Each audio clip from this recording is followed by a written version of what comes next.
आज हम लोग बात करने वाले हैं बीए पार्ट 3 हिस्ट्री ऑनर्स का ये पेपर 6 और पेपर 6 का ये चैप्टर 2 है इस और चैप्टर 2 का ये भाग 2 है। इससे पहले हम लोग भाग 1 तक बहुत अच्छे से पढ़ लिया। अगर आपने नहीं देखा है तो उसका लिंक इसी वीडियो के नीचे डिस्क्रिप्शन में दिया गया, वहाँ देख सकते हैं, या इसी चैनल पर प्लेलिस्ट भी अलग से बना हुआ होगा, वहाँ से भी देख सकते हैं। हम लोगों का ये क्या पढ़ रहे थे, अंग्रेजों के साम्राज्यवादी नीतियाँ एवं प्रभाव। इसमें हम लोगों ने क्या पढ़ा था, वेलेजली जो था, लॉर्ड वेलेजली जो था, उसकी हम लोगों ने सहायक संधि के बारे में पढ़ा था। कैसे सहायक संधि के बारे में पढ़ा था, थोड़ा सा एक बार रिवीजन कर लेते हैं। सहायक संधि के बारे में हम लोगों ने क्या क्या पढ़ा था। सहायक संधि, सहायक संधि ज़्यादा इसमें समय नहीं लगेगा, आप ये मत सोचिए बहुत ज़्यादा समय लगेगा। ये आया कब था, 1798 ईस्वी में। 1798 ईस्वी में सहायक संधि। और ये कौन था, लॉर्ड वेलेजली। लॉर्ड वेलेजली, या वेलेजली की सीधा लिख लीजिए, कोनो दिक्कत नहीं है। वेलेजली की सहायक संधि के नाम से भी इसको क्या करा जाता है, जाना जाता है, वेलेजली। विलेजली सहायक संधि की कुछ शर्तें समझ लेते हैं। क्या शर्तें थी सहायक संधि की।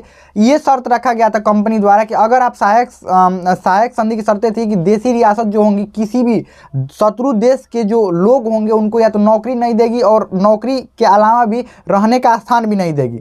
साथ में जो उनकी सुरक्षा करेंगे, देसी रियासतों की सुरक्षा कौन करेगा, कंपनी करेगी। और कंपनी के जो जितने भी सैनिकों का खर्च होगा वो कौन उठाएगा, सब देसी रियासतों को उठाना पड़ेगा। ये सब तो था सहायक संधि की शर्तें। अब देखते हैं कि सहायक संधि से कंपनी को क्या लाभ हुआ।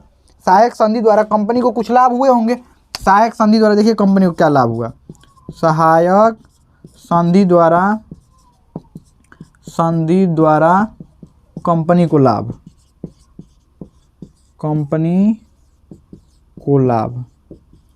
कंपनी को क्या लाभ हुए। सहायक संधि द्वारा कंपनी को कुछ तो लाभ हुए होंगे, तो वही थोड़ा सा लाभ के बारे में समझ लेते हैं कि क्या क्या लाभ हुए थे कंपनी को। देखिए, तो सबसे पहला बात ये था कि फ्रांसीसियों का जो देसी रियासतों में, आपको पता है कि बहुत सारी यूरोपीय कंपनियों का भारत में आगमन हो चुका था, ठीक। और सारी यूरोपीय कंपनी एक ही जगह से आई थी, ध्यान रखिएगा। आप मैप पर देखिएगा, सब यूरोपीय कंपनी, जो भी डच कंपनी है, फ्रांसीसी है, ब्रिटिश है, जो भी आप कंपनी देखेंगे, पुर्तगाली, जितने भी आप स्वीडिश कंपनी, ये सारे देखेंगे, सब एक ही क्षेत्र से वो सब आए थे, ठीक। तो ये फ्रांसीसियों का आगमन हो चुका था, और ठीक ठाक भारतीय राज्यों पर, जो भारतीय क्षेत्र थे उस पर प्रभुत्व था। किनका, फ्रांसीसियों का। अंग्रेज इसको पूरी तरीके से समाप्त करना चाहते थे, इसी कारण ये सहायक संधि लेकर आए। देखिए कि समाप्त हो गया। सहायक संधि द्वारा कंपनी को क्या लाभ हुआ कि फ्रांसीसियों की प्रभुत्व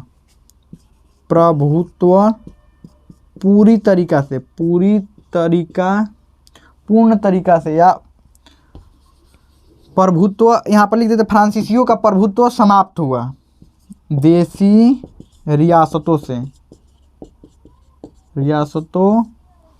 से समाप्त हो गया।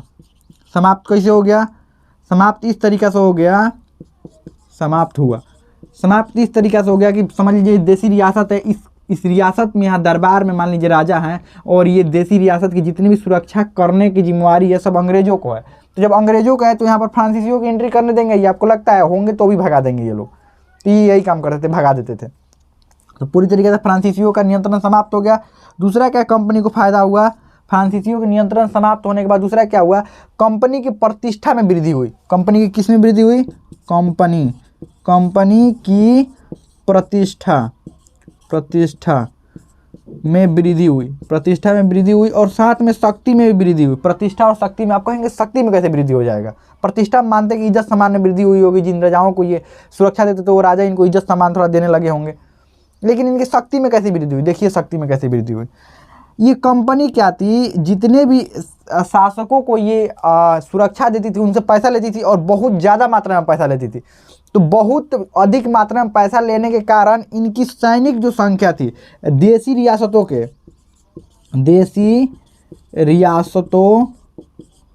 के खर्च पर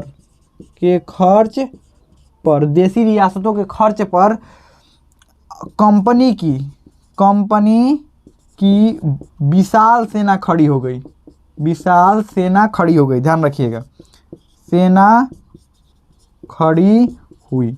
विशाल सेना क्या हो गई, खड़ी हो गई। कंपनी की एक विशाल सेना खड़ी हो गई, किसके बल पर, ये सब देसी रियासत से पैसा ले लेते थे और पैसा लेने के बाद ये अपना सैनिक मजबूत कर लेते थे। अब देखो देसी रियासतें में जो सैनिक रहेंगे वो सब अंग्रेजों को ही तो रहेंगे सैनिक, तो इनकी शक्ति प्रतिष्ठा में तो वृद्धि हुई। देखिए शक्ति में वृद्धि हुई किसके पैसे से, दूसरे के पैसे से। चलिए आगे बढ़ते हैं, यहाँ नीचे दिखाई नहीं ना देगा, चलिए इधर लिख देते हैं, इधर थोड़ा सा और समझते हैं क्या क्या बात हुआ। और देसी रियासतों को खर्च पर कंपनी का विशाल सेना खड़ी हो गई। साथ में क्या हुआ, यहाँ पर फ्रांसीसियों का, जो भी फ्रांसीसी इनके खिलाफ साजिश करते थे, फ्रांसीसियों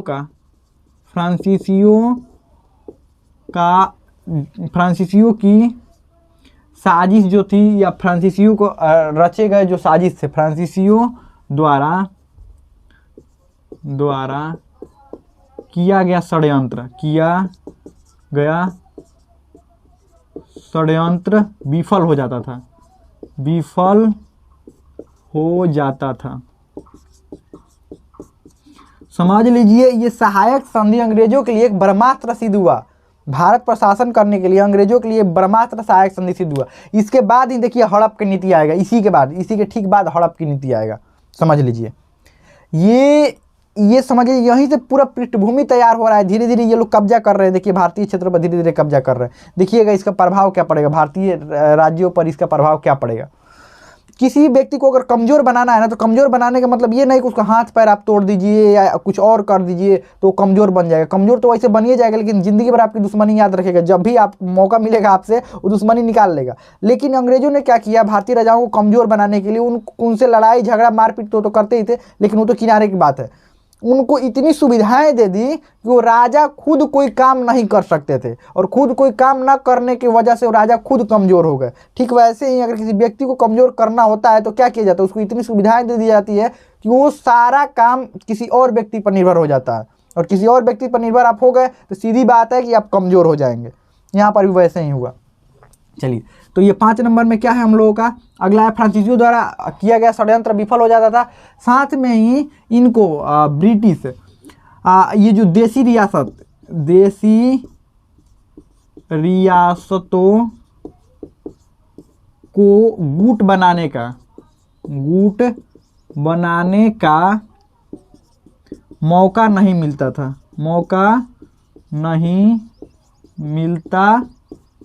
अब मौका नहीं मिलता था, अपने आप अंग्रेजों का दुश्मन खत्म हो गया। जब ये गुटे नहीं बना पाएंगे तो लड़ेंगे कैसे अंग्रेजों से। और अंग्रेज जैसे करेंगे वैसे इनको करना पड़ेगा, जैसे कहेंगे मतलब वैसे करना पड़ेगा। आगे देखते हैं अगला क्या है, ये इनको मौका नहीं मिलता था। साथ में ही क्या हुआ, अंग्रेजों द्वारा इनकी मध्यस्थता की जाने लगी, यानी कि देसी रियासतों के आपसी झगड़े, आपसी विवाद सुलझाए जाने लगे।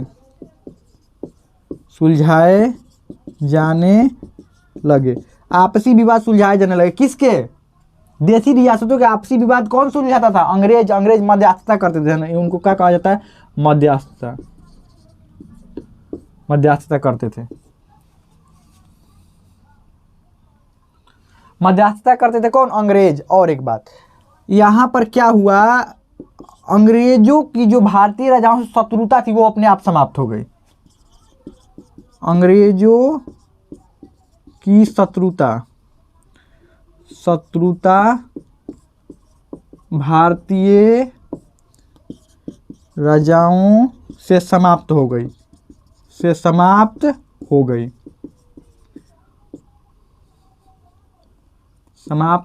ये अपने आप शत्रुता समाप्त हो गई। कैसे, अब सुरक्षा करे तो फिर शत्रु कैसे बनेंगे। देखिए इनका क्या क्या फायदा हुआ। सहायक संधि द्वारा कंपनी को क्या लाभ हुआ, फ्रांसीसियों का प्रभुत्व तो ऐसे ही खत्म हो गया। फ्रांसीसी की कहानी खत्म कर दिए लोग। साथ में ही कंपनी की प्रतिष्ठा में अपने आप वृद्धि हुई।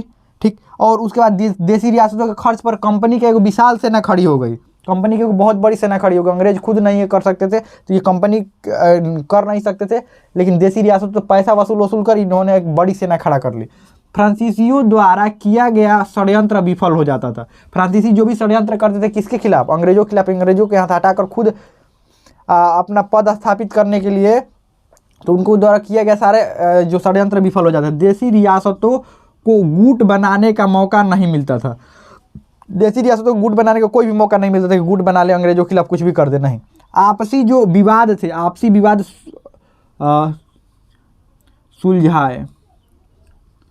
सुलझाए जाने लगे। आपसी विवाद कौन सुलझाए जाने लगे? अंग्रेजों द्वारा आपसी विवाद, उनको राजाओं का आपसी विवाद, दो लोगों का आपसी विवाद, तीसरा अंग्रेज बैठकर सुलझाता था, ध्यान रखिएगा।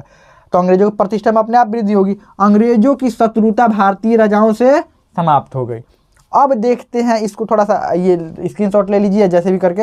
अब देखते हैं कि देसी रियासतों पर इसका क्या प्रभाव पड़ा, देसी रियासत पर इसका क्या कैसा प्रभाव पड़ा। चलिए इसको सहायक संधि के बारे में थोड़ा ये पॉइंट करके अपने कॉपी में बढ़िया से नोट करते रहिएगा, ये लॉन्ग क्वेश्चन में आता है, ध्यान रखिएगा इस बात को। और हाँ, आगे भी आप लोगों को कोई कॉम्पिटिटिव एग्जाम की तैयारी ऐसे करना होगा या आगे एग्जाम दे रहे होंगे तो उसमें भी ये क्वेश्चन सारे पूछे जाते हैं, कहीं अलग से तो क्वेश्चन आते नहीं हैं। चलिए देसी रियासतों पर क्या प्रभाव पड़ा, यहाँ लिख लेते हैं देसी रियासतों पर प्रभाव। सहायक संधि का देसी रियासत पर प्रभाव, देसी रियासतों पर प्रभाव, देसी रियासतों पर प्रभाव। देसी रियासतों पर क्या प्रभाव पड़ा, सहायक संधि का देसी रियासतों पर प्रभाव कितना था, क्या था। चलिए देखते हैं देसी रियासतों पर क्या प्रभाव पड़ा। सबसे पहला ये प्रभाव पड़ा कि वो बिना शस्त्र के, यानी कि बिना शस्त्र और विदेशी नीति के कमज़ोर हो गए, वो कमज़ोर हो गए और नाम मात्र के शासक रह गए। अब नाम मात्र के शासक कैसे रह गए? ना आपके पास कोई हथियार है, हथियार तो रख ही नहीं सकते हैं, मतलब नॉर्मल हथियार रख सकते हैं लेकिन सैनिक को नहीं तो रख नहीं सकते, क्योंकि ये सैनिक खुद ही दे रहे हैं आपको प्रोटेक्ट, मतलब खुद ही सुरक्षा दे रहे हैं। तो आपके खुद सैनिक है ही नहीं, और साथ में विदेशी नीति भी आपका नहीं है, क्योंकि विदेशी नीति जब सुरक्षा दे रहे तो विदेशी नीति भी यही रखेंगे।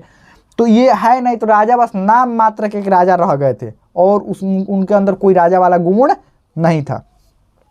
और दूसरा क्या था, यहाँ पर बिना शस्त्र के तो विदेशी नीति के वो तो कमज़ोर हो ही गए थे। मतलब और एक बात, ये जो कुछ क्षेत्र जो थे, क्षेत्र जल्द ही दिवालिया हो गए थे।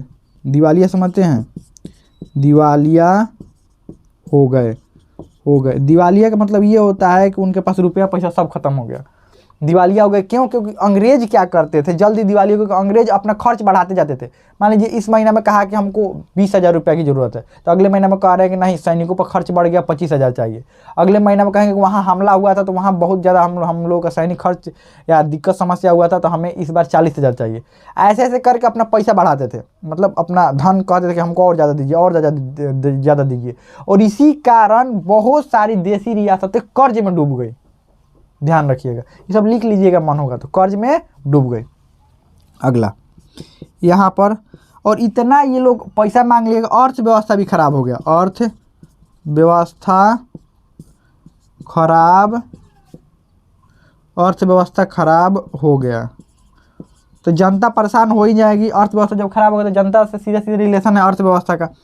अगला यहाँ पर क्या था, सैनिक बेरोजगार हो गए थे, बेरोजगार हो गए। अब सैनिक बेरोजगार कैसे हो गए, अब समझिए सैनिक कैसे बेरोजगार। जो इन देसी रियासतों में पहले से सैनिक मौजूद थे, उन सैनिकों को तो हटा दिया गया, क्योंकि अंग्रेज अपने सैनिक लेकर आ रहे थे। जब अपने सैनिक अंग्रेज लेकर आएंगे तो पिछले सैनिक को तो हटाना पड़ेगा, और जब पिछले सैनिक हटेंगे तो वो अपने आप बेरोजगार हो गए वो सैनिक। समझ लीजिए, पिछला वाला सैनिक क्या हो गए, बेरोजगार हो गए। आगे बढ़ते हैं। अगला क्या था, जनता के प्रति इनका उत्तरदायित्व तो खत्म हो गया। किसका? देसी रियासत यानी शासकों का। देसी रियासतों का जनता के प्रति उत्तरदायित्व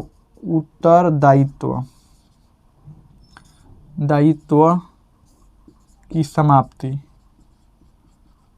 उत्तरदायित्व की समाप्ति होगी। उत्तरदायित्व की समाप्ति का मतलब, ये पहले लोग ये सोचते थे ना, ये जो राजा थे वो पहले सोचते थे कि अगर हम नहीं कुछ करेंगे जनता के लिए, जनता विद्रोह कर देगी, और हमारे पास सैनिक कम है, सब कुछ सुरक्षा सब कम है, तो इसीलिए हमको कुछ काम करना पड़ेगा। जनता से लोग डरते थे। लेकिन क्या हुआ, जब अंग्रेजों ने इनको सुरक्षा दे दी तो ठीक ठाक ताकतवर सैनिक थे अंग्रेजी के पास ही, तो ये लोग भी अपने अब मनमाने ढंग से घूमने लगे। सारा उत्तरदायित्व तो खत्म हो गया जनता के प्रति। जनता क्या होता है, बस जनता से इनका एक ही काम था, टैक्स लेना। टैक्स के अलावा जनता से इनको कोई काम नहीं था, ध्यान रखिएगा। तो यहाँ पर ऐसे काम खत्म हुआ कि यह देसी रियासतों की जनता के प्रति उत्तरदायित्व, और बहुत सारे देसी इनका उत्तरदायित्व तो खत्म हो ही गया था। और बहुत सारे ऐसे मामले भी देखने के लिए मिले थे कि कुटीर उद्योग, जो छोटे उद्योग थे, शिल्पकार हो गए, ये सारे जो उद्योग थे, उन उद्योगों को ख़त्म कर दिया गया। छोटे उद्योग खत्म हो गए। कैसे खत्म हो गए छोटे उद्योग? अर्थव्यवस्था इधर उधर हुआ, डगमगाया, और जो व्यापारी थे वो व्यापार करना छोड़ दिया, और अंग्रेज ही सिर्फ सामान खरीदते थे। अंग्रेज सामान खरीदते तो अपने मनमाने ढंग से करते थे, जिसके कारण शिल्पकार जो थे, खासकर शिल्पकार यानी कुटीर उद्योग, यहाँ पर लिख सकते हैं कुटीर उद्योग, कुटीर उद्योग, कुटीर उद्योग, उद्योग की समाप्ति,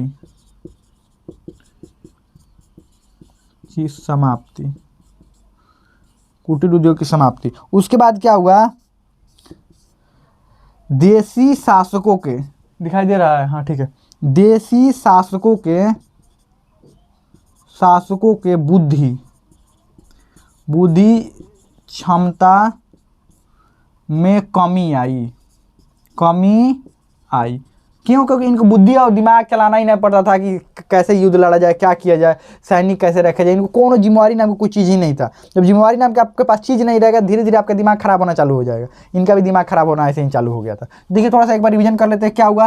सहायक संधि देसी रियासतों पर क्या प्रभाव पड़ा? बिना शस्त्र और विदेशी नीति के कमजोर हो गए ये शासक, और नाम मात्र के शासक रह गए। पहला बात तो ये हुआ। दूसरा क्या हुआ? कुछ क्षेत्र जल्द ही दिवालिया हो गए। क्यों दिवालिया हो गए? जो कंपनी थी, इतना अधिक पैसा का मांग, इतना अधिक धन का डिमांड ये लोग कर रहे थे कि जिसके कारण ये लोग क्या हो गए? दिवालिया हो गए। अर्थव्यवस्था खराब हो गया इनका, देसी रियासतों का अर्थव्यवस्था खराब हो गया। सैनिक बेरोजगार हो गए। आपको पता ही सैनिक क्यों बेरोजगार? देसी रियासतों के सैनिक बेरोजगार हो गए। देसी रियासतों का जनता के प्रति उत्तरदायित्व की जो समाप्ति हो गई। क्यों जनता के प्रति उत्तरदायित्व खत्म हो गया? क्योंकि इनको अब भय नहीं था विद्रोह का, ना विद्रोह का भय नहीं था, इसीलिए सब समाप्त हो गया। उसके बाद कुटीर उद्योग की समाप्ति हो गई। देसी शासकों की बुद्धि और क्षमता में भी क्या आई? कमी आई। और इसके बाद ही हड़प नीति चालू होगा। इसके बाद क्या चालू होगा? हड़प नीति, जिसको व्यापकगत नीति कहते हैं। उसको हम लोग अगले भाग में उसको पढ़ेंगे। इसको थोड़ा सा बढ़िया से देख लीजिएगा, लिख लीजिएगा, ठीक। इससे कुछ क्वेश्चन जो होंगे, इस पर जो आप नोट्स बनाएंगे, आप नोट्स थोड़ा बहुत बनाते रहिएगा। ये इस पर जो क्वेश्चंस होंगे, क्योंकि चैप्टर खत्म होने के बाद लॉन्ग क्वेश्चन जो होगा वो आपको टेलीग्राम ग्रुप में भेज देंगे। तो इस पर लॉन्ग क्वेश्चन का आंसर आपको क्या करना होगा? लिखना होगा। तो इसको थोड़ा सा नोट्स बनाते रहिएगा। तो अब इसमें कोई भी आपको डाउट हो, कोई भी क्वेश्चन हो, आप कमेंट में पूछ सकते हैं। हमें तो समझ में आ गया होगा।